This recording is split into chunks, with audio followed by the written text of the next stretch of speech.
G'day guys, Dale here from GottaBTrippin. Welcome to this week's video. This time we're going to be talking about Saranda in Southern Albania. In this video I'm going to tell you all about how to get there, what to do when you're there, all the great things that you can do around that area, where I stayed, a bit of a cost of livings summary, and my impressions on whether or not Saranda is a place that I personally could settle in and live for a while. Stick around all the way to the end, because there will be some pros and cons of Saranda after the budget side of things. Cheers guys, talk to you in the rest of the video.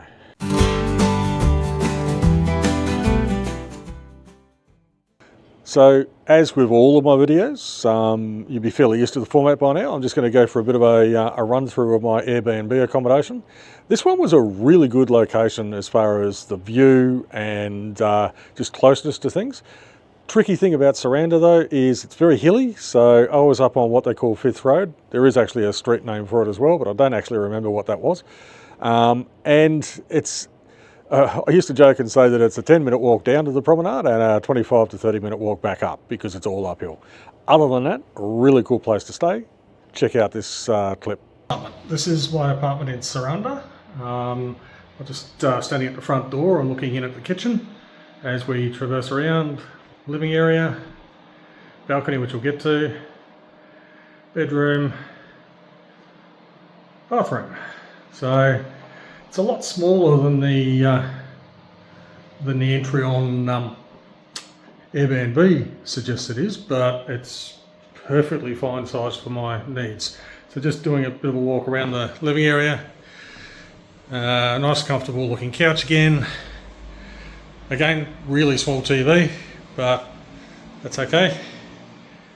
Just traversing back around. It's actually quite a nice looking little setup. This is the reason that I booked this place. So check that out. This is my deck. So bit of a view.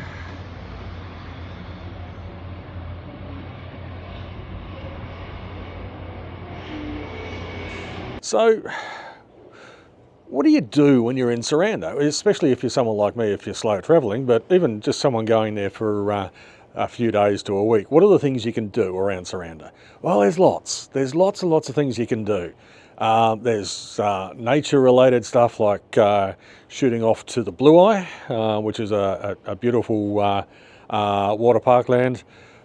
I can't show you any video of that because I actually chose not to go to Blue Eye on this trip. It's on my plans for my next trip, but definitely a very, very popular place to go. You can also do a day trip to Gjirokaster. I'll link the video for Gjirokaster. I actually stayed at Gjirokaster for a week, so there's a video of that which I'll link. Well and truly worth going for at least a day. I would recommend probably going for longer though and staying in Gjirokaster. But if you don't have time, you can definitely get there at a 20-minute, 30-minute drive from Saranda. So what else? There's lots of stuff just in the local area. I did a bit of a drive around on 3 days that I had a hire car, and this little bit of a clip I'll show you now is just, it was spontaneous. I was just driving down the road and I saw this sign, talked about an ancient town. And it turns out that it's got everything from Roman ruins through to bunkers from during the reign of Emperor Hoxton. So well and truly an interesting thing. Not a lot there, but as you'll see in the video, it's just really interesting. Just really cool stuff just to go and have a look at. Watch that clip. Okay, so here I am at the ruins of, I think it's pronounced Phoenice, which is just outside of Saranda. It's about 11-minute drive, 12-minute drive. Unless you're like me and get lost, then it's a 35-minute drive. This is unlike the ruins at Gjirokaster or even down at Butrint. The ruins here are truly ruins. There's if you're turning up looking for battlements and a coffee shop and all that sort of stuff, you're in for a big disappointment. But I love this. This is amazing. If you look behind me as I traverse around, look at the views. Look at the views. That just there is the back end of Saranda. So coming around this way, it'll be a better view for you. So that's Saranda there in the distance on the hill, and you go over the other side of the hill and you're into the bay. This place is dated back from the 4th century BC, all the way through to, I believe, the 6th century. It was once considered to be one of the most fortified in the entire area, so that's pretty cool. And what I really love about this place is, even though it's ruins, its strategic location was an obvious place for Albania's somewhat paranoid communist president to choose as a lookout. So he actually put some military infrastructure up here as well. So you can see the bunkers in front. I'll go and have a look at them in a minute. There's bunkers all round, more up there. The beauty of this hill as far as defence is it's a decent sized hilltop, but it's got 360-degree views all the way around. So from a military defence perspective, in antiquity and in modern history, it's an ideal location. So anyway, I'll do some more filming, but without director view, and hopefully you'll enjoy what you see.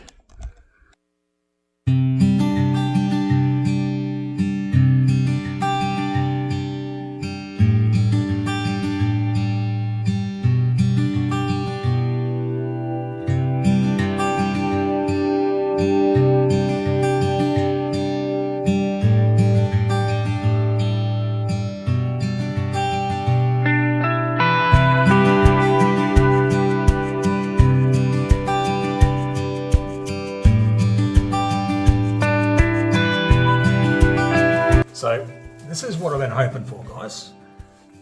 We've located an entry into one of the tunnel systems. So we're going to go for a bit of a walk around in here. I'm not going to talk too much because it's going to echo too much. You just crunch yourself down a bit to get in, and Albanians are fairly tall people, so they must have been a bit uncomfortable in here. But there you go.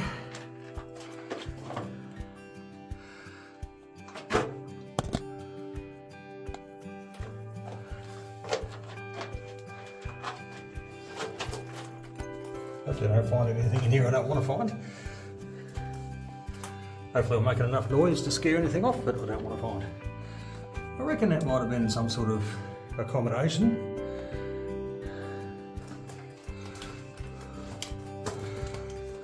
There's another bunker there.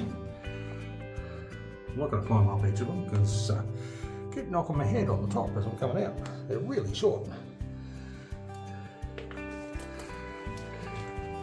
Another little side bit, which I suspect is accommodation.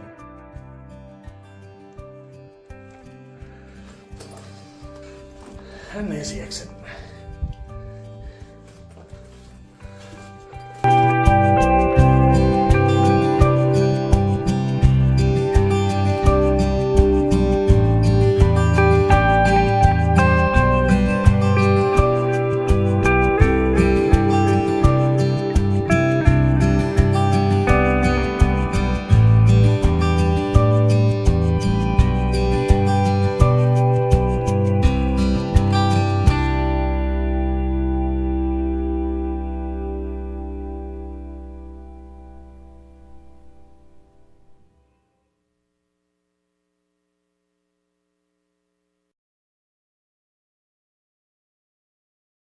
So apart from going there, I mean, there's a number of wineries around Saranda that you can go and have a look at. There's some amazing beaches. There are beaches in Saranda itself. Get pretty crowded in the peak season, but you've also got Sarmil, which is the next main town down the coast, and there's all these wild beaches between Saranda and Sarmil, and also north of Saranda on the way out towards Vlora. So if you're into beaches, that's a great place to be. Otherwise, the other place that I really loved going to, and I'll link the card in the screen above for Butrint. Now, if you've watched my videos for much time, you'll know that I love heritage and history and all of that. Butrint is a fantastic historical park, which has got ruins from the Roman era all the way through Byzantine, Venetian, Ottoman. Well and truly worth, again, a day trip. You can get there by bus or car, and it's a short trip from Saranda. Quick little interruption to the content, just to put a bit of an appeal out there to you. If you're watching this video and you've gotten this far through, you must be enjoying it. Please consider clicking like, subscribe if you haven't already, and what would be really cool is if you gave me some thoughts in the comments below. Have you been there? What do you think about the place? Have I given you all the information you need? What sort of information would you like to see in future videos? Don't forget, comment, like, and definitely subscribe if you haven't already. Cheers guys, back to the content. So the Saranda town itself, I'll do a little bit of a video now of just walking around some of the areas in Saranda.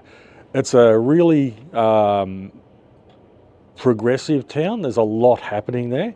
While I was there, I was in the late shoulder season, and so there was a lot of work being done. Now that most of the tourists have gone away, they could close off a few roads and do a bit of work.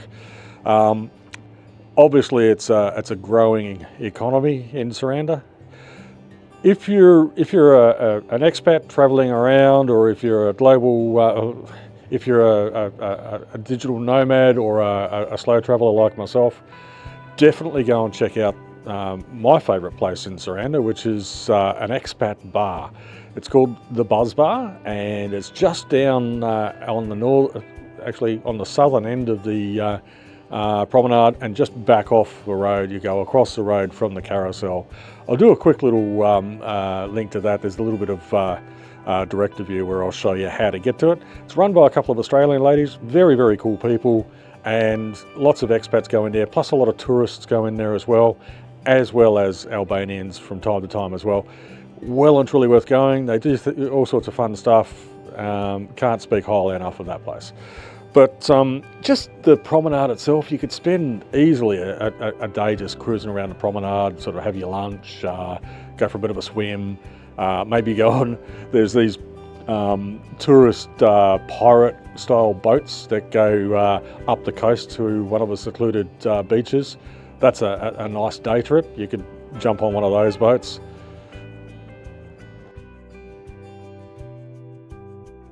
So there's lots and lots to do. So check out the following clips where I'm just going to do a bit of a walk around of the streetscape of Saranda and of the promenade. So the other thing worth mentioning about Saranda, if you're coming here for more than a few days, is ATMs. You've got your dodgy Euronet ones with obscene fees and no one in their right mind should use. But then you've got all the other ones. There's all sorts of banks all around the place. Problem is they charge an arm and a leg just to take money out. This one here, I'll try and catch the name in the shot. Probably going to be hidden by the tree a bit. These guys are the cheapest of what I would find. These guys, Credence Bank, they charge 600 lek or €6 to withdraw money, and it doesn't matter how much you withdraw, it's the same. They're the cheapest. Some are up to as far as 1,200 lek or €12. So if you're looking for somewhere to go and get money out in central Saranda, go to them. So that bar I was talking about, the Buzz Bar, if you go up those blue stairs there and then walk down in between those buildings. Can't show you today because they're actually closed on Tuesday and Wednesday. But if you have a look, there's also Mattarello Italian restaurant. My favourite Italian restaurant in town, run by a really cool guy and really good food. And if you're wondering about a landmark for working out where you are, Carousel, turn right around in that laneway, Buzz Bar. Yep. So in this next section of the video, as I do in all of the videos where I'm showing you somewhere I've stayed for a period of time, I'm just going to do a bit of a rundown of what it cost me. Remember, I'm a solo traveller, so what it cost me as an individual to spend some time in Saranda. The highlighted blue sections of the table that you're about to see on the, or probably can see now on the screen, are routine costs. Doesn't matter where I am in the world, they're the same. They're things like health insurance and keeping my Australian phone and all that sort of stuff. So what would I say are the best and worst parts of Saranda? Well, I'd have to say it's a beautiful place. The views from pretty much anywhere where you stay are incredible. You can sit there and look out over the port. You can look across to Corfu It's just a beautiful place to stay. That's well and truly one of the best. The downside is it's still developing, so there's a lot of infrastructure that still needs to be developed, but they're working really hard on that. I think it's out of anywhere that I've been in Albania, it's the most actively developing areas. So probably because of the high volume of tourists in the shoulder seasons and particularly the peak season. The other thing about Saranda is it's far enough south that the temperature doesn't get too cold, so you really can go there any time of year. It's a great place to go in winter because of the fact that it doesn't get too cold. It gets cold, but not too cold. And you also aren't flooded with other tourists. So that's something to keep in mind as well. The question is, would I live in Saranda? There's a huge amount of expats who live in Saranda. And they all do a few different things. Some will actually purchase a property and live there in that.